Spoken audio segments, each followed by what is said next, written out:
마가복음 8장 11절에서 우리 13절까지 같이 봅니다. 마가복음 8장 11절에서 13절 우리 한 목소리로 읽습니다.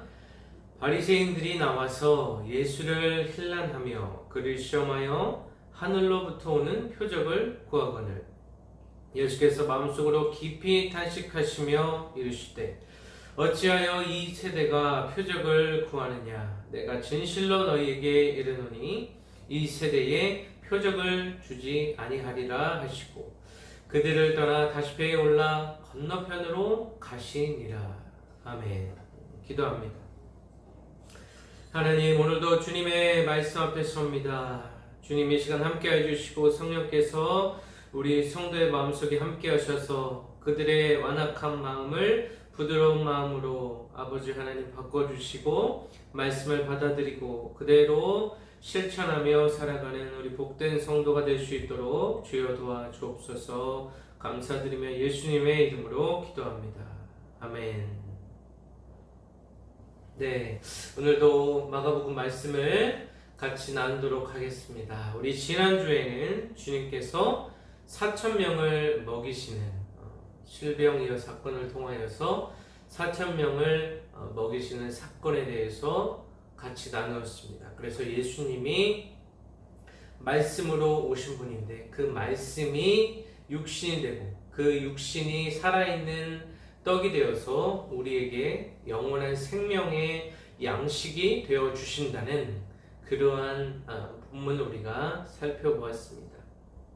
오늘 본문은 예수께서 10절에 보면은 함께 제자들과 함께 배에 오르사 달마누다 지방으로 가시니라 라고 나타나 있습니다. 그래서 예수님께서 오늘은 예수님은 이제 이방인 지역에서 다시 갈릴리 지방으로 돌아오시게 됩니다. 그래서 이 유대 지방에서 이 바리새인들을 다시 한번 주님께서 직면하게 되는 그러한 모습을 우리가 보게 됩니다. 바리새인들은 예수님의 사역 초기부터 예수님의 사역과 그 모든 일을 방해하는 적대 세력으로 군림했습니다. 그래서 기존의 종교 지도자의 입장에서 예수님을 견제하고 예수님을 어떻게 하면 궁지에 몰아서 또 자신의 세력을 유지할 수 있는가, 그러한 마음 가운데 살아가고 있었습니다.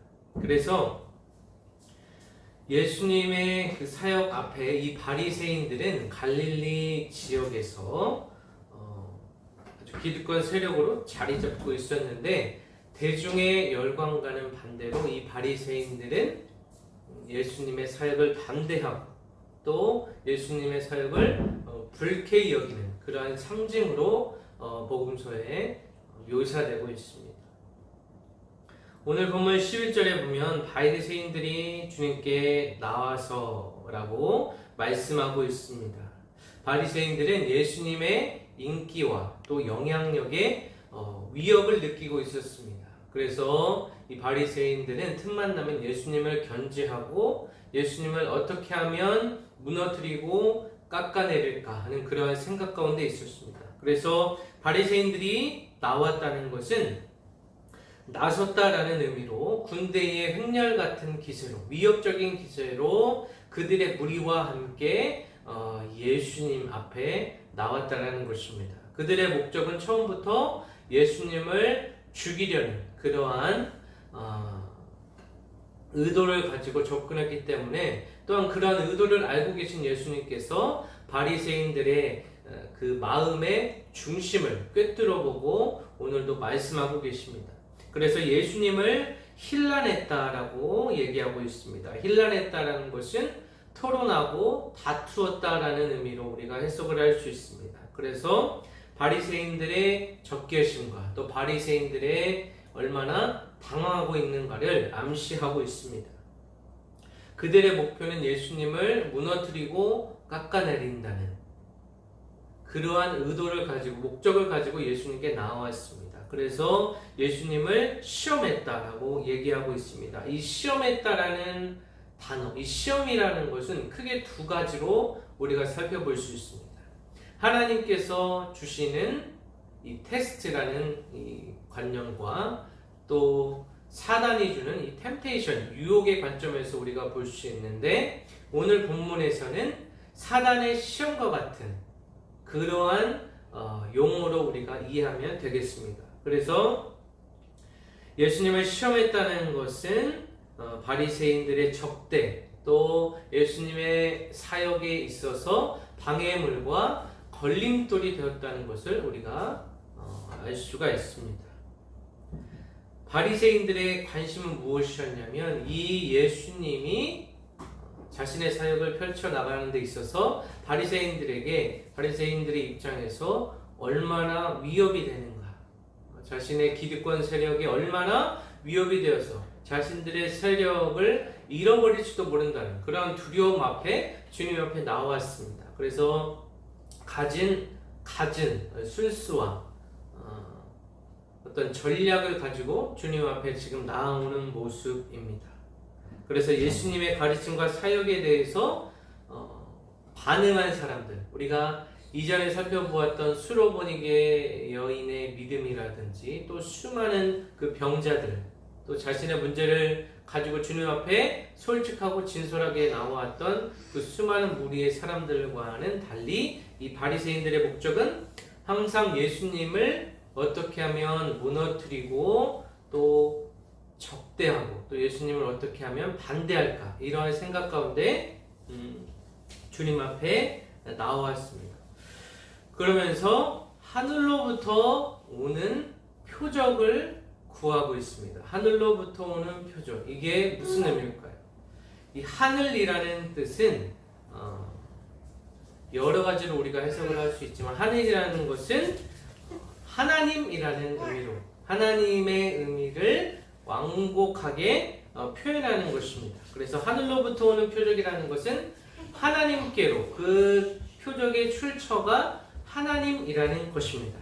그래서 유대인들은 하나님의 이름을 함부로 사용하지 않았기 때문에 완곡한 표현으로 하늘로부터라고 이렇게 묘사하고 있습니다.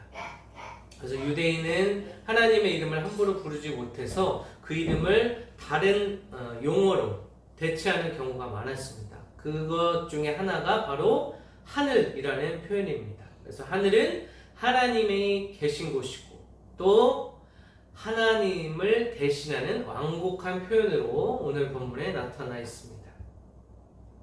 그래서 예수님이 정말 메시아고 하나님의 사자로 이 땅에 오셨다면, 하나님이 보여주신 구약 성경에서 홍해를 가른다든지 만나와 메추라기 기적이라든지 또 구름 기둥, 불 기둥과 같은 그러한 기적을 우리가 보는 앞에서, 바리새인들이 보는 앞에서 보여주어야지만이 자신들이 인정하겠다는 것입니다. 이것이 참 어리석은 생각이라고 볼 수 있죠. 그래서 바리새인들은 이런 표적에 굉장히 집착했음을 보게 됩니다.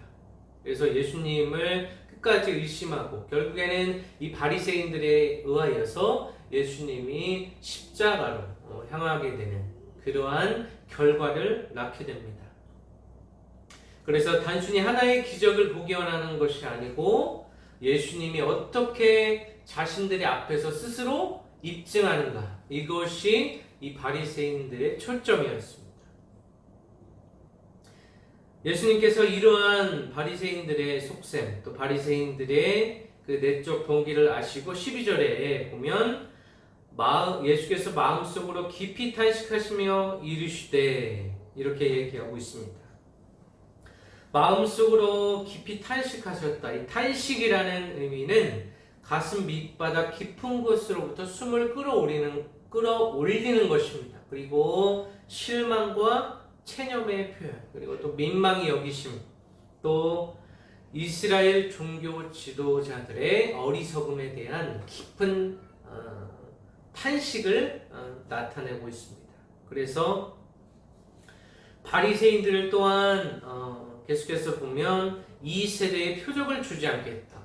이 세대라고 하는 것은 예수님께서 노아 당시의 세대와 또 출애굽 1세대, 광야 1세대의 그 세대를 얘기하고 있는 것입니다. 우리가 노아 당시의 세대를 창세기 7장 1절에서 볼 수 있습니다. 우리 다 같이 창세기 7장 1절 한번 우리 찾아봅니다. 창세기 7장 1절 말씀 한번 우리 찾아서 읽어보겠습니다. 창세기 7장 1절. 우리 구약 성경, 제가 가지고 있는 성경 9페이지 정도 있습니다. 창세기 7장 1절 같이 봅니다. 여호와께서 노아에게 이르시되 너와 내 온 집은 방주로 들어가라. 이 세대에서 내가 내 앞에 의로움을 내가 보았습니다. 이렇게 얘기하고 있습니다. 당시 노아 세대는 아주 음란하고 패역하고 하나님을 모르고 불의한 자들로 가득한 세대였습니다. 그러한 가운데 하나님께서 노아를 통하여서 방주를 지으라 말씀하셨죠. 이 방주는 구원의 방주, 다시 말하면 예수 그리스도를 나타냅니다. 예수님의 모형이라고 할 수 있죠. 그리고 이렇게 교만하고 불순종하는 방랑자들에게 적용되는 용어가 되겠습니다. 이 세대라는 것은. 그리고 시편 95편 10절에서 11절 광야 1세대에 대한 묘사가 되겠습니다. 시편 95편으로 가겠습니다. 시편 95편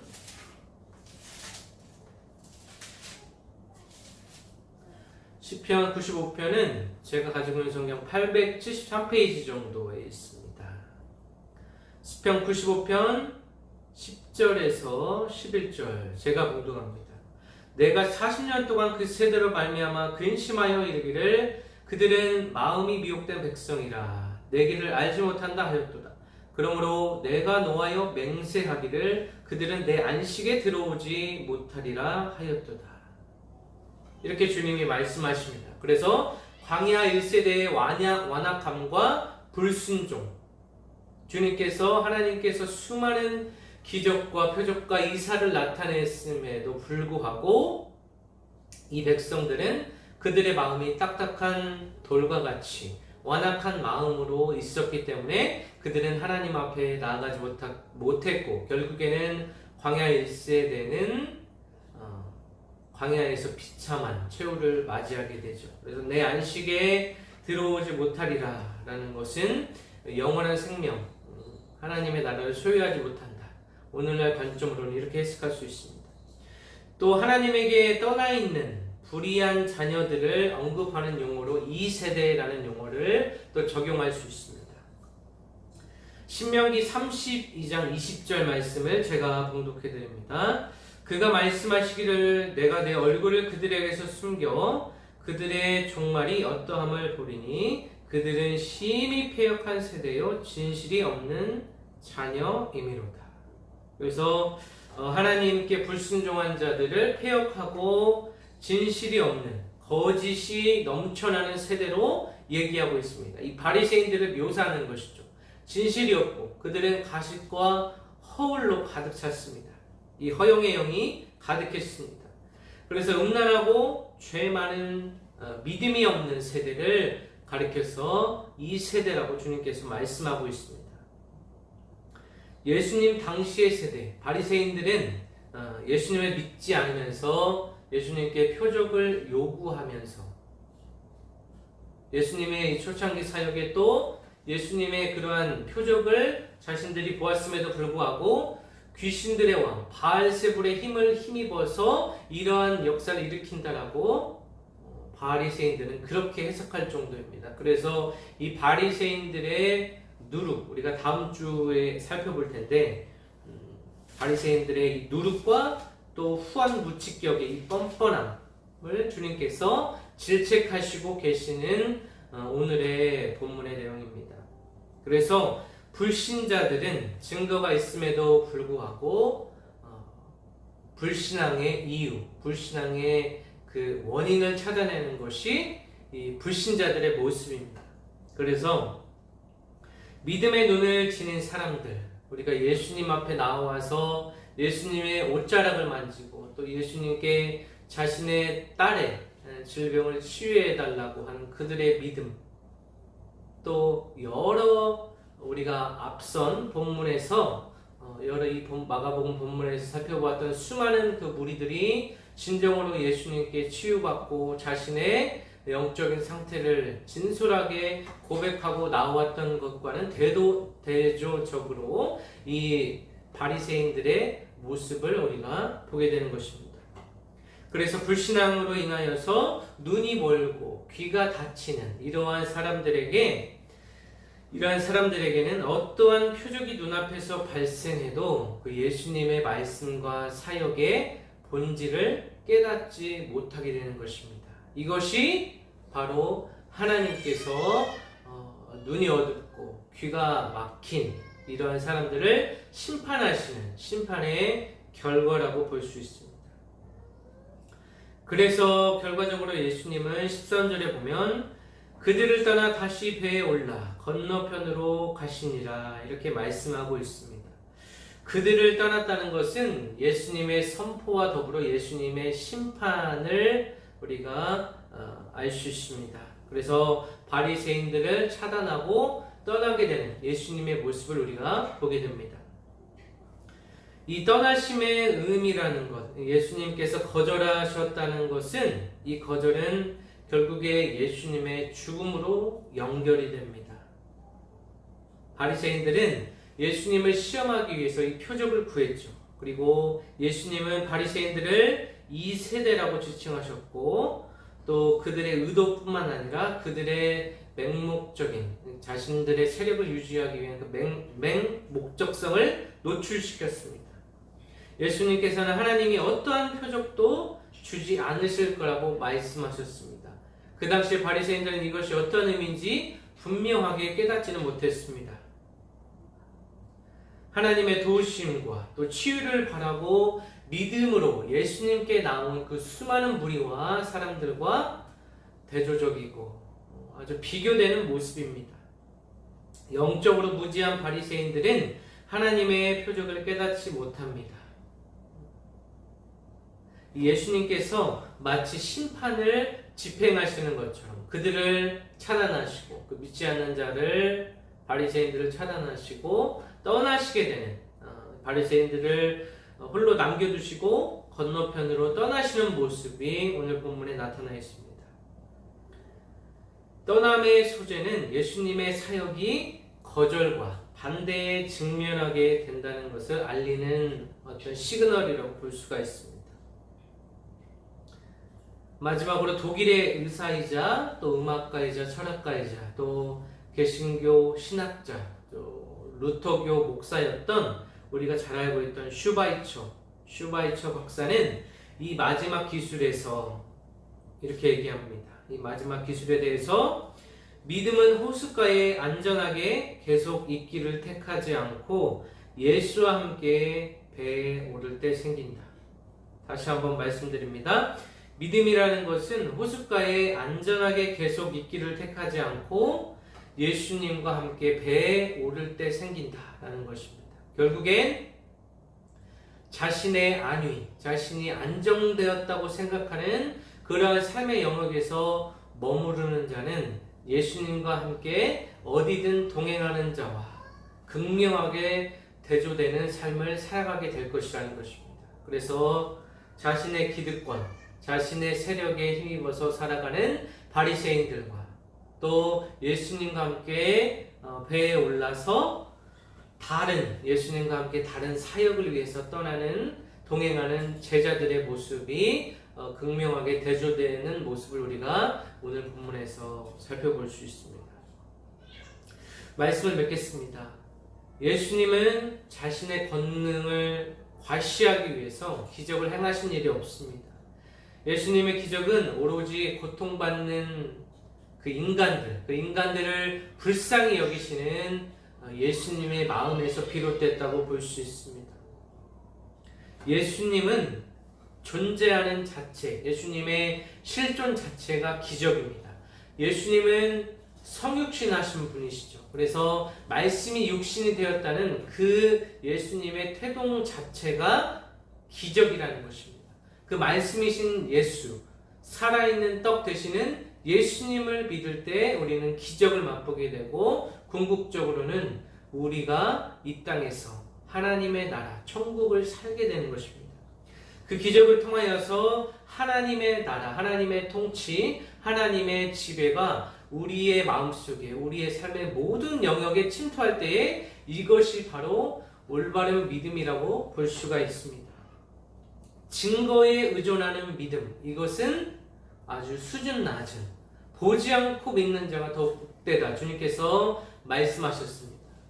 보지 않고 영의 눈이 열려서 보게 되는, 주님을 보게 되고 주님과 같이 살아가는 것이 참된 복이라는 것입니다. 우리가 물질적으로 풍요를 누리고 우리의 재산과 소유가 늘어나는 것만이 복이 아니라, 그러한 기복주의가 아니라 예수님과 함께 더불어 먹고 마시며 살아가는 것이, 이것이 참된 복이고, 이것이 기독교에서, 그리스도교에서 얘기하는 것입니다.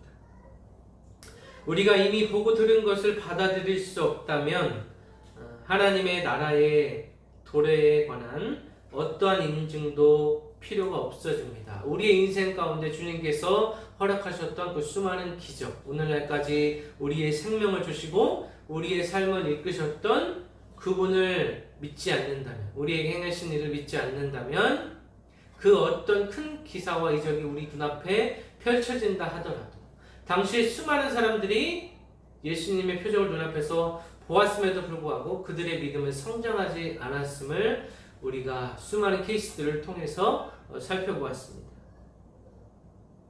바리새인들을 대하시는 주님의 태도에 우리는 집중할 필요가 있습니다. 마지막 절에 그들을 떠났다 말씀하고 계십니다. 그들을 떠나서 다시 배에 올라 다른 곳으로, 그들과 상관없는 곳으로 주님께서 떠났다고 말씀하십니다. 바리새인들을 대하시는 주님의 태도는 떠나신 것, 내버려 두심, 이것이 이 땅을 살아가는 모든 자들에게 있어서 가장 중요한 징벌이라고 볼 수 있습니다. 예수님과 상관없는 삶을 살아가는 것, 이것이 가장 중요한 심판이고 징벌입니다. 예수님께서 의도적으로 분리시킨다는 것만큼 두려운 일도 없을 것입니다. 또 우리 삶 속에 예수님의 흔적, 예수님의 손길, 예수님의 도우심이 없다라고 하면 이것이 가장 비참한 인생입니다. 그래서 하나님의 부재, 예수님의 부재, 성령의 부재, 이것이 가장 큰 징벌과 심판이라는 사실을 오늘 꼭 깨달으시기를 바랍니다. 이것이 우리 인생의 최악의 결과이고, 이것이 우리 인생의 가장 위험한 순간이라고 받아들여야 될 것입니다. 그래서 우리 삶을 점검해 봐야 될 필요성이 있는 것입니다. 우리 삶에서 예수님이 과연 우리 삶 속에 살아있는가? 예수님이 나와 지금 동행하고 있는가? 이것을 살펴보아야 합니다. 우리가 우리 재정적인 문제가 아무런 문제가 없고, 우리 건강에 문제가 없고, 우리 가족에 아무런 문제가 없다고 해서 이것이 우리 삶을 잘 살아가고 있다고 우리는 말할 수 없습니다.